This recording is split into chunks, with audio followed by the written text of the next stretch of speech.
Behind any commercial flight is more than a century of political negotiation and accords that dictate who, how, and where airlines can fly.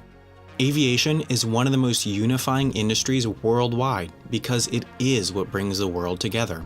The beginning of aviation agreements came with the 1944 Chicago Convention on International Civil Aviation. This convention established the UN oversight agency responsible for civil aviation, the International Civil Aviation Organization. The ICAO is recognized by every country worldwide except for Liechtenstein, Dominica, and Tuvalu. Of those, Tuvalu is the sole country to have an international airport, so that means that all but one sky-faring nation worldwide is part of the ICAO. Soon after its inception, the ICAO laid out 5 fundamental rights of aviation, known as the 5 freedoms of the air, which serve as a framework for international aviation agreements. Each freedom has varying levels of acceptance, but every developed country worldwide grants these rights to certain foreign airlines. The first freedom of the air is the right to fly over a foreign country without landing. Pretty much every commercial flight and commercial airline is allowed to do this.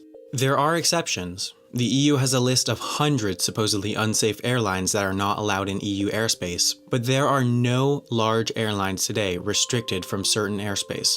It may seem like a given that foreign airlines can overfly countries, but the airspace above a country is sovereign territory of that country, more or less. There isn't actually an internationally recognized line of separation between sovereign airspace and space. Some say it's 19 miles above sea level, the highest altitude balloons and airplanes can fly, while others say it's as high as 99 miles, the altitude of the lowest stable orbits around Earth. The US classifies anyone who's flown 50 miles or higher above Earth as an astronaut, so that therefore means that the US recognizes 50 miles above Earth as the beginning of space. However, there are instances in which the US hasn't respected sovereignty below 50 miles. When space shuttle missions returned to Earth, they did so much like an airplane, with a slow horizontal descent down to a runway. Their descent paths were so long that they had to descend over foreign nations, such as Canada, below 50 miles altitude. And yet the US never requested permission from Canada to fly in their airspace. Just because airlines are allowed to fly over foreign countries doesn't mean that they can do so without restriction. Of course they need to be in contact with air traffic control, but they also need to pay what's known as overflight fees. Overflight fees are how airlines pay foreign countries they fly over but don't land or take off in for the use of their air traffic control services. Airlines still have to pay to use air traffic control in countries they land or take off in, but these fees are paid and calculated in different ways depending on the country. Overflight fees are nearly universal. The US, for example, charges $56.86 per 100 nautical miles. You may think that these fees are fairly inconsequential, since the only international flights that really fly over the US without landing are flights to, from, or between Mexico, Canada, and some Caribbean nations. However, the US is actually responsible for a huge amount of airspace, way larger than the US itself. It was allocated this airspace by the International Civil Aviation Organization, and since it provides air traffic control for this area, it also charges overflight fees. This does mean, weirdly, that flights from Australia, New Zealand, Papua New Guinea, and other Melanesian countries pay overflight fees to the US when flying to Northeast Asian destinations such as Japan, Korea, and China. In US oceanic airspace, however, airlines only pay $21.63 per 100 nautical miles. It may seem like these small charges would have little effect, but on long-haul flights, overflight fees can really add up. Especially with the razor-thin airline margins that you learned about in my Why Flying is So Expensive video, airlines do have to put consideration into where they fly based on overflight fees. Canadian overflight fees are notoriously expensive. They work on a variable cost structure based on takeoff weight and distance flown, so I won't go into actual numbers. Almost any flight originating in the US has to fly through expensive Canadian airspace en route to Europe, as you learned about in my video about the North Atlantic tracks. But airlines do have strategies to lower these costs. The most efficient route between San Francisco and Frankfurt goes north through Montana, up over northeast Canada, then across Greenland, Iceland, and down into Europe. However, airlines don't always use this route. On certain days with certain wind and weather conditions, they'll fly east through the United States, then enter Canadian airspace somewhere over Minneapolis or Chicago, so that they'll pay less in Canadian overflight fees. Complicated route planning software takes all the variables, weight, weather, overflight fees, etc., and figures out which route is most financially efficient, even if it wastes time or fuel. Moving on, the second freedom of the air is the right for airlines to land in foreign countries for technical stops. Essentially, that means refueling. Modern airplanes have ranges of up to 9,000 miles, so there's little need anymore for refueling stops. But in the past, they were crucial for long-haul flights. Shannon Airport in Western Ireland once received hundreds of flights per day, despite being located in an exceptionally rural area. The nearest large city to Shannon, Limerick, has a population of less than 100,000. But geographically, Shannon Airport is the nearest airport to the US. So back when airplanes had shorter ranges, they'd make a stop to refuel in Shannon before continuing on to their continental European destinations. During the era of the Soviet Union, almost no airline had permission to overfly the USSR, so airlines had to literally go the other way around the Earth.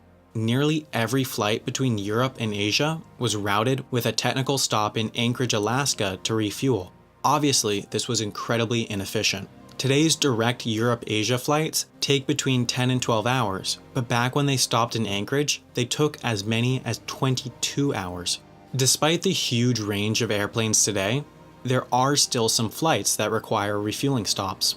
Australia and New Zealand are almost exactly on the opposite side of the world from London, so any flight between the two places has to make a stop somewhere. On its London-Sydney flights, Qantas Airlines makes a stop in Dubai, and on flights between London and Auckland, Air New Zealand stops in Los Angeles.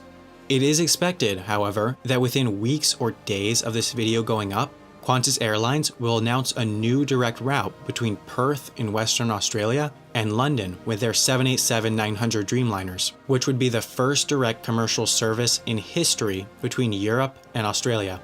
This 9,000-mile trek would take an immense 18 hours to connect the two continents. The third freedom of the air is pretty simple. It's the right to fly commercially from one's own country to another country. This is just like Air France flying Paris to New York or Singapore Airlines flying Singapore to Dubai. Almost every international airline is granted this third freedom. The fourth freedom is just the inverse of this, the right to fly commercially from another country to one's own. There are really no instances where the third and fourth freedoms are granted separately. If an airline is allowed to fly somewhere, they're also allowed to fly back with passengers. The fifth and final official freedom is the right for an airline to fly passengers between two foreign countries on a flight originating or terminating in their own country. Now, this is very similar to the second freedom, and the second freedom and fifth freedoms are often, but not always, granted together. With the second freedom, Qantas is allowed to stop in Dubai to refuel, but if they're granted the fifth freedom, Qantas is also allowed to pick up new paying passengers in Dubai and fly them to London. Some examples of this freedom include Air India's New York, London, Hyderabad route, which is allowed to fly passengers between New York and London, Cathay Pacific's Hong Kong, Vancouver, New York route, which is allowed to fly passengers between Vancouver and New York, and Ethiopian Airlines Addis Ababa, Dublin, Los Angeles flight, which is allowed to fly passengers between Los Angeles and Dublin. But let's move on to the sixth freedom. It may seem a little strange that there's a sixth freedom in the 5 freedoms of aviation. There are actually 9 total freedoms, but only the first 5 are recognized officially in the ICAO's 5 Freedoms Treaty. While freedoms 6 through 9 are widely accepted, they are not as universal, except for number 6. The sixth freedom is actually unbelievably common. It's the right for an airline to transport passengers from one foreign country to another via their own country.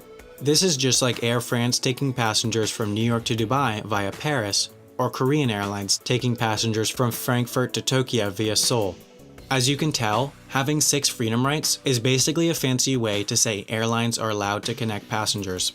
There are whole airlines that operate almost exclusively using 6 freedom rights. WOW Airlines and Icelandair take passengers from North America to Europe via Reykjavik, and Turkish, Qatar, Etihad, and Emirates Airlines take passengers mostly between Europe, Africa, and Asia via their Middle Eastern hubs. While each of these airlines do have some passengers only taking a direct flight to their hub, the vast majority of their traffic is connecting due to their geographic positions between population centers. I'll finish off by grouping the 7th, 8th, and 9th freedoms together, as you'll see they're quite similar and often come together. The 7th freedom allows an airline to fly between two foreign nations without connecting on to its home.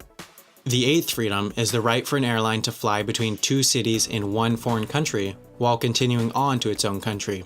And the 9th and final freedom is the right for a foreign airline to fly between 2 points in a foreign country without continuing on to its own country. It's extremely rare for these freedoms to be granted, except for in the European Union. You see, the European Union has a single aviation market, meaning that any airline registered in an EU country is allowed to fly flights between, to, and from any airport in the EU. Budget airlines like Ryanair and EasyJet thrive on this regulation. Despite being an Irish airline, Ryanair is allowed to fly routes like Edinburgh to London, Paris to Lyon, and other domestic routes in foreign EU countries due to this single aviation market. There are almost no other instances where foreign airlines are allowed to fly domestic routes. Ryanair is also allowed to fly routes between two other EU countries, like Paris to Berlin, and from other EU countries to outside the EU, such as Barcelona to Fez, Morocco. This is also how Norwegian Airlines is allowed to fly long-haul from Sweden, Denmark, and the UK to the US. Well, more or less. You may recall that Norway is actually not part of the European Union, so they're not part of the EU's single aviation market. But interestingly, Norwegian Airlines is actually registered in Ireland, Sweden, Denmark, Finland, and the UK in order to gain access to the EU's single aviation market, as well as the Open Skies Treaty that allows unlimited and unrestricted flights between the EU and the US.